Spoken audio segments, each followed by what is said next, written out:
नमस्कार साथियों, मैं शुभम स्वागत करता हूं एक बार फिर से आपके अपने चैनल IQ-पुर एकेडमी में। तो आज हम चर्चा करेंगे भारत की नदी घाटी परियोजना, जिनसे लगातार परीक्षाओं में 1 से 2 क्वेश्चन देखने को मिले हैं। इस कारण से परीक्षा की दृष्टि से काफ़ी महत्वपूर्ण हो जाते हैं। तो बिना देरी के बढ़ते हैं अपने क्लास की ओर।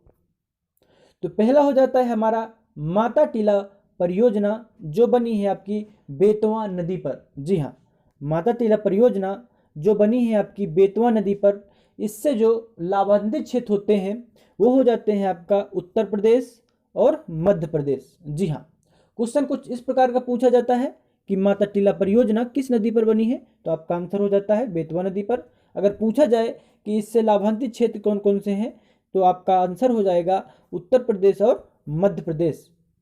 जी हाँ, तो बढ़ेंगे हम आगे। तो अगला हो जाता है हमारा टिहरी बांध परियोजना। जी हाँ, टिहरी बांध परियोजना, इसकी बात करें तो ये बनी है आपकी भागीरथी नदी पर। इसका निर्माण है जो है ये है भागीरथी नदी पर। और जो इससे लाभान्वित क्षेत्र है, लाभान्वित राज्य है, वो हो जाता है आपका उत्तराखंड। जी हाँ, क्वेश्चन कुछ इस प्रकार का पूछा जाता है कि टिहरी बांध परियोजना किस नदी पर बनी है, या टिहरी बांध परियोजना का निर्माण किस नदी पर हुआ। यह हो जाता है आपका भागीरथी, इसका आंसर हो जाता है। अगर पूछा जाए लाभान्वित क्षेत्र, तो इसका आंसर हो जाता है आपका उत्तराखंड। आप ध्यान रखेंगे। आगे बढ़ेंगे, आगे बढ़ेंगे तो हो जाता है इडुक्की परियोजना। जी हाँ, वेरी इंपॉर्टेंट, कई बार पूछा जा चुका है। इडुक्की परियोजना, ये आपका बात करेंगे तो पेरीमार या पेरियार झील या नदी पर बनी है। इडुक्की परियोजना पेरियार नदी पर बनी है, जिससे लाभान्वित क्षेत्र हो जाता है आपका केरल। जी हाँ, आप ध्यान रखेंगे। इडुक्की परियोजना जिसका निर्माण पेरियार नदी पर हुआ है, इससे लाभान्वित क्षेत्र हो जाता है केरल। आप ध्यान रखेंगे, कई बार पूछा जा चुका है। आगे बढ़ेंगे, आगे हो जाता है कि दुर्गा बैराज। जी हाँ, दुर्गा बैराज परियोजना, ये आपका इसका निर्माण हुआ है दामोदर नदी पर। इससे जो लाभान्वित क्षेत्र हो जाता है पश्चिम बंगाल और झारखंड। जी हाँ, आप ध्यान देंगे। दुर्गा बैराज परियोजना से जो जिसका निर्माण दामोदर नदी पर हुआ है, इससे जो लाभान्वित क्षेत्र हो जाता है वो हो जाता है आपका पश्चिम बंगाल और झारखंड। अब बात करते हैं दामोदर नदी पर। तो दामोदर नदी पर कुछ एक क्वेश्चन पूछा जाता है कि बंगाल का शोक किसे कहते हैं। आप ध्यान देंगे, बंगाल का शोक किसे कहते हैं, तो बंगाल का शोक कहते हैं दामोदर नदी को। आप ध्यान देंगे, कई बार क्वेश्चन पूछा गया है कि बंगाल का शोक किसे कहते हैं, तो बंगाल का शोक भी दामोदर नदी को कहते हैं।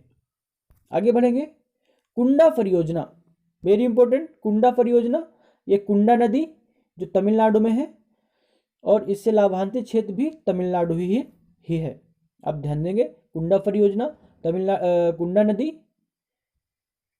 और तमिलनाडु से लाभान्वित क्षेत्र है। देखिएगा, ये कुंड नदी नहीं है, कुंडा नदी ही है। ठीक है, यहाँ पे हमने ये मिस प्रिंट हो गया है, यहाँ पे कुंडा नदी है। आप ध्यान देंगे। आगे बढ़ेंगे, रिहंद परियोजना। जी हाँ, रिहंद परियोजना ये आपका है रिहंद नदी पर। इससे लाभान्वित क्षेत्र हो जाता है आपका उत्तर प्रदेश। जी हाँ, इसका जो पानी का यूज होता है ये उत्तर प्रदेश में होता है। रिहंद नदी पर रिहंद परियोजना का निर्माण है। आप ध्यान देंगे। आगे बढ़ेंगे, आगे हो जाता है महानदी डेल्टा परियोजना। जी हाँ, महानदी डेल्टा परियोजना, इसका जो निर्माण है महानदी पर है। जो महानदी डेल्टा परियोजना का निर्माण महानदी नदी पर है, और इससे लाभान्वित क्षेत्र हो जाता है आपका उड़ीसा। जी हाँ, क्या हो जाता है, उड़ीसा। अब बात करते हैं हम महानदी की। तो महानदी कहाँ से निकलती है, कई बार क्वेश्चन पूछा गया है कि महानदी कहाँ से निकलती है, कहाँ से प्रकट होती है। तो आपका अमरकंटक। जी हाँ, अमरकंटक से 3 नदियाँ निकलती हैं। एक तो निकलती है आपका महानदी, दूसरी निकलती है कोसी, और तीसरी निकलती है नर्मदा। अब ध्यान देंगे, अमरकंटक से 3 नदियां निकलती हैं। पहली हो जाती है आपका महानदी, दूसरी हो जाती है कोसी और तीसरी हो जाती है आपका नर्मदा। तो नर्मदा से एक क्वेश्चन पूछा जाता है कि एस्चुरी बनाने वाली नदी, जी हाँ, एस्चुरी बनाने वाली नदी 2 हैं, एक तो नर्मदा हो जाती है और एक ताप्ती हो जाती है। आप ध्यान देंगे। अब बात करते हैं महानदी की। तो महानदी उड़ीसा में उपस्थित होती है। और बात करेंगे कोसी नदी की, जो अमरकंटक से ही निकलती है, क्योंकि अमरकंटक से 3 नदियां निकलती हैं। तो अमरकंटक से जो तीसरी नदी निकलती है कोसी, वो कोसी जाके दक्षिण से, देखिएगा, दक्षिण से जाके उत्तर की ओर सीधे गंगा में मिल जाती है कोसी नदी। आप ध्यान देंगे, अमरकंटक से जो 3 नदियां निकलती हैं, अमरकंटक से जो 3 नदियां निकलती हैं, पहली तो हो जाती है आपकी महानदी, दूसरी हो जाती है कोसी और तीसरी हो जाती है नर्मदा। तो नर्मदा होती है जो एस्चुरी का निर्माण करती है, और महानदी जिसमें आपका महानदी डेल्टा का निर्माण है। अब बात करते हैं कोसी की। तो कोसी जाके दक्षिण से उत्तर की ओर जाके ये सीधे उसमें गंगा नदी पर मिल जाती है। आप ध्यान देंगे। अब आगे बढ़ेंगे। पोचमपान परियोजना, जिसका निर्माण गोदावरी नदी पर हुआ है। पोचमपान परियोजना जिसका निर्माण गोदावरी नदी पर हुआ है। इससे जो लाभान्वित क्षेत्र हो जाता है कर्नाटक हो जाता है। आगे बढ़ेंगे। उकाई परियोजना जो ताप्ती नदी पर बनी है। जी हाँ, जो ताप्ती नदी पर बनी है उकाई परियोजना, इसका जो लाभान्वित क्षेत्र हो जाता है गुजरात हो जाता है। आप ध्यान देंगे। अब बात करेंगे आगे है इंदिरा गांधी नहर परियोजना। जी हाँ, इंदिरा गांधी नहर परियोजना जिसका निर्माण सतलज नदी पर हुआ है। सतलज नदी आपकी सिंध नदी की सहायक नदी है। सतलज नदी आपकी सिंध नदी की सहायक नदी है। आप ध्यान देंगे। तो इससे जो लाभान्वित क्षेत्र हो जाता है आपका, तो हो जाता है आपका राजस्थान, पंजाब और हरियाणा।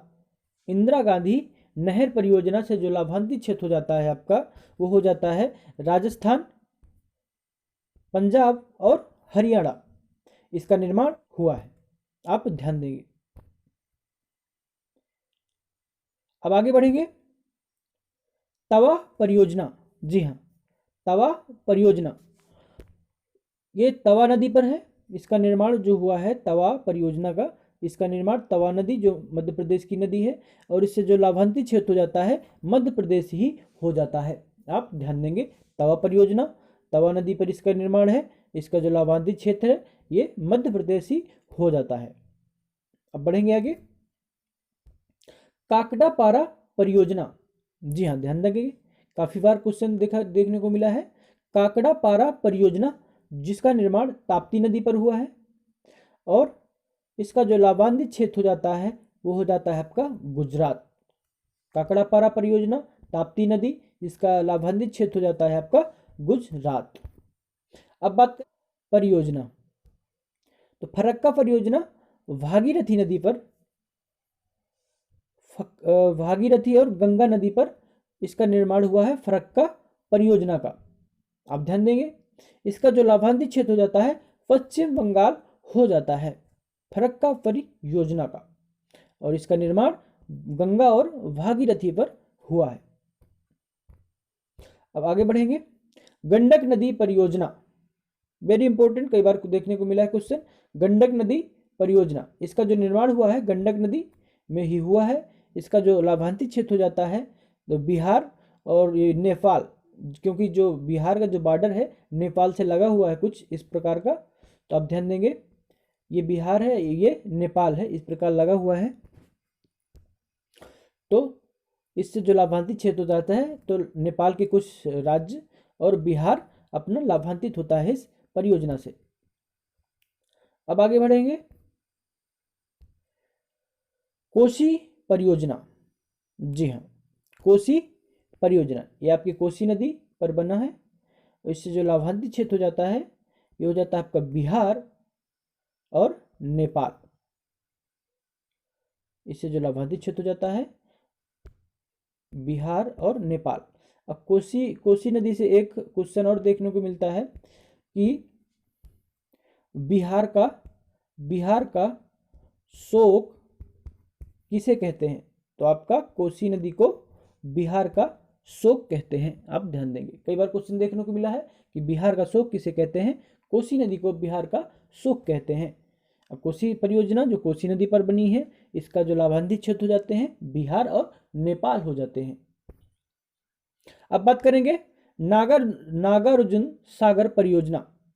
जी हाँ, नागार्जुन सागर परियोजना, इसका निर्माण कृष्णा नदी पर हुआ है और इससे जो लाभांतित क्षेत्र हो जाते हैं, तो आंध्र प्रदेश और तेलंगाना इससे लाभांतित क्षेत्र हो जाते हैं। तेलंगाना और आंध्र प्रदेश इससे लाभांतित क्षेत्र हो जाते हैं, जिसका निर्माण कृष्णा नदी पर हुआ है नागार्जुन सागर परियोजना का, आप ध्यान देंगे।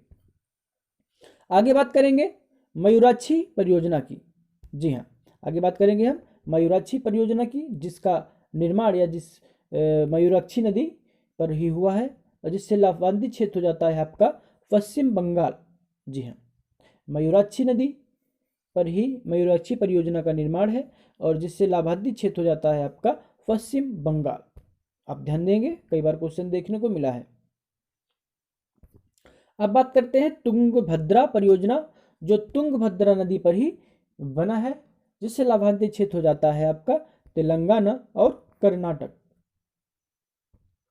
अब आगे बात करेंगे चंबल परियोजना। कई बार देखने को मिला है चंबल परियोजना, चंबल नदी कहां पर है, मध्य प्रदेश पर है चंबल नदी। तो चंबल परियोजना चंबल नदी पर बनी है, जिससे लाभांतित क्षेत्र हो जाता है आपका राजस्थान, जिसका बॉर्डर एमपी से लगा हुआ है और एमपी तो है ही।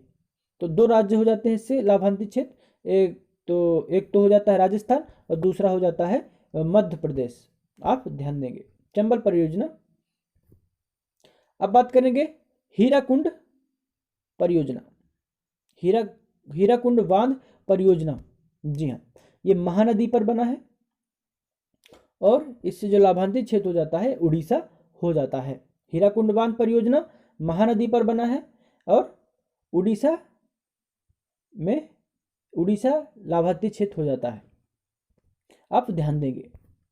अब बात करते हैं दामोदर घाटी परियोजना, दामोदर नदी पर बना है और इसका जो लाभांतित क्षेत्र हो जाता है आपका झारखंड हो जाता है और पश्चिम बंगाल हो जाता है।